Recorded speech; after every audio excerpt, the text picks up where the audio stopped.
We've got a few minutes here with Joe, and it really is a tremendous honor. I covered him since I was a kid. In where I grew up, the man is a legend, not just in Marine Park, where he's from.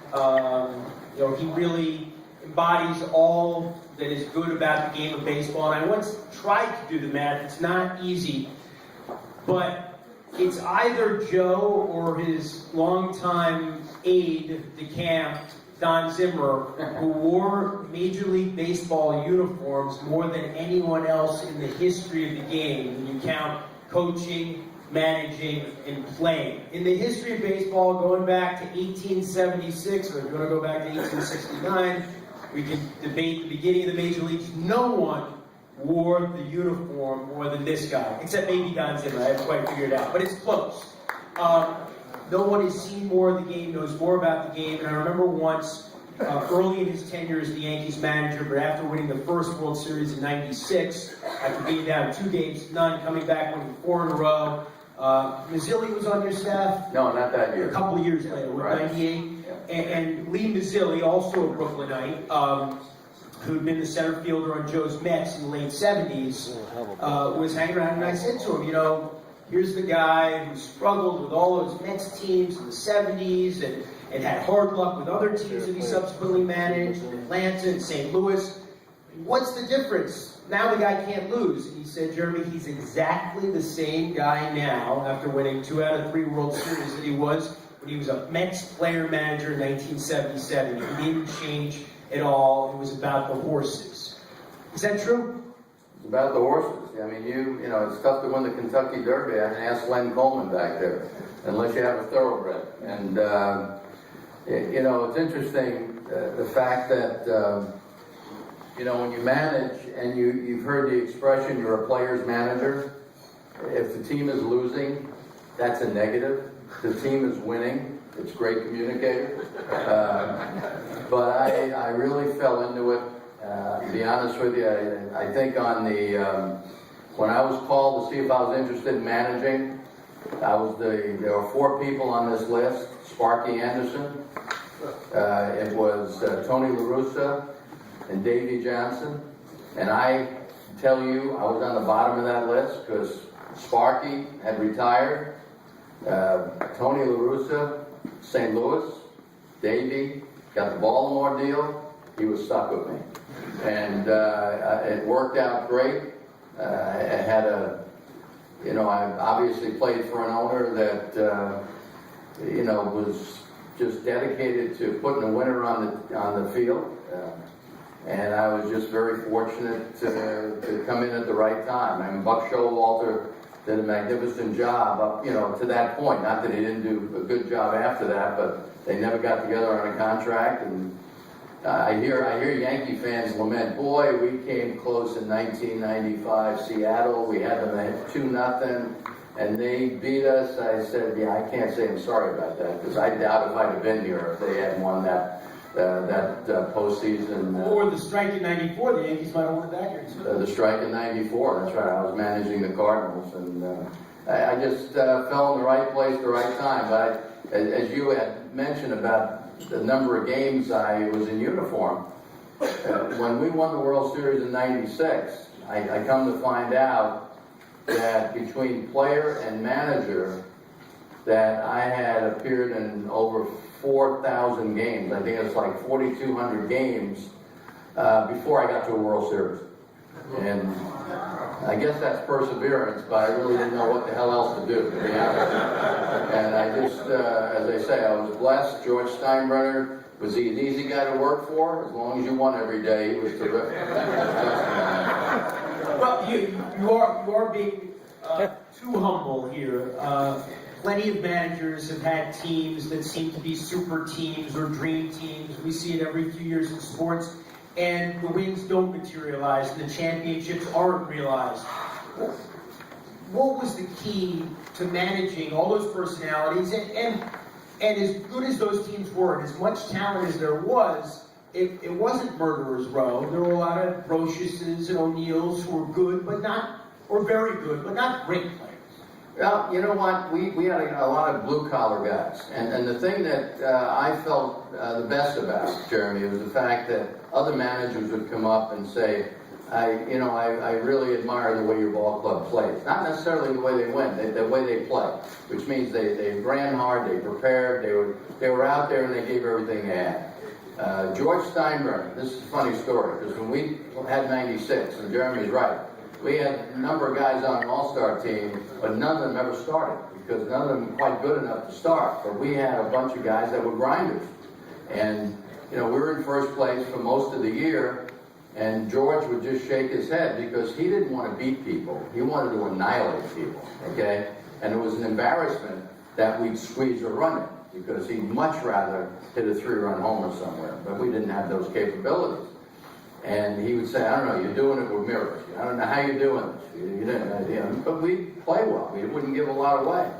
And it was just a good group. And actually, at the halfway mark, at the All-Star break, that's when we got Strawberry, and he came on, and I was a little hesitant about that, because obviously I heard bad reports on his behavior a lot of times, but I checked because he had been with the Yankees the year before, and I checked with a lot of the players, and they loved him.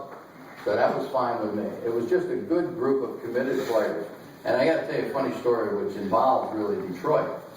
I had a player, Ruben Sierra, and Ruben was playing a lot of outfield for me. And I'm the manager. If I have a regular player out there and he doesn't play a particular game, I will deliver the bad news. I don't think my coaches get paid enough to deliver bad news. I have to deliver bad news. So I called him in one day. I said, Ruben, you don't hit this. We were in Seattle. I said, you don't hit this pitcher really well. I said, you're going to play tomorrow, but I'm not going to play tonight. I said, I'm going to, whoever I put in the outfield. He said, okay. He said, but why am I not playing? I said, okay, let's do this again. The statistics, you don't hit this guy. I said, he has pretty good, but I don't normally like statistics, but when they jump out at you, you don't ignore them. I said, you don't hit this guy. I said, but you're in the lineup tomorrow. I said, but, Jack or whoever it was playing the outfield. He said, oh, okay. But why am I not playing? And then I realized he didn't want to get it, So we traded him to Cecil Field. And so, but it's going to haunt you at some point. Detroit comes in, and they're playing us at Yankee Stadium, and needless to say, Ruben hits a couple of doubles, or a double and a home run, beats us a ball game, and the writers, don't think the New York writers don't love this, they go running over into that clubhouse, and he says, they asked him about beating his old team, he says, well, I like it over here better than over there.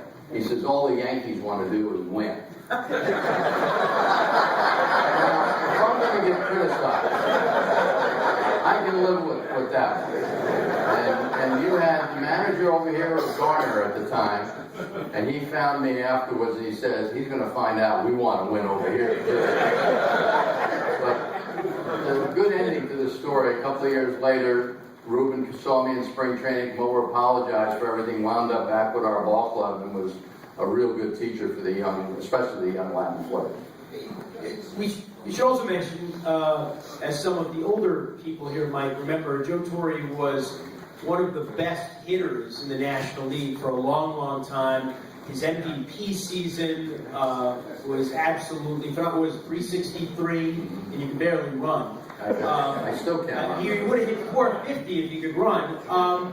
The fact that you were such a good player and you could understand what it meant to have those expectations and to go through slumps when so much was expected of you. Your stature as a player, how did it benefit you as a manager?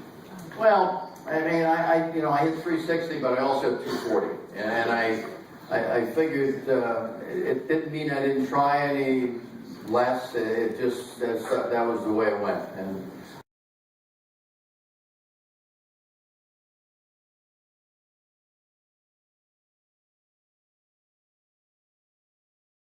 we were living in Cincinnati at the time because my wife was from Cincinnati. She's one of 16 children, so I knew when I was looking for a job, they'd have somebody to take care of her.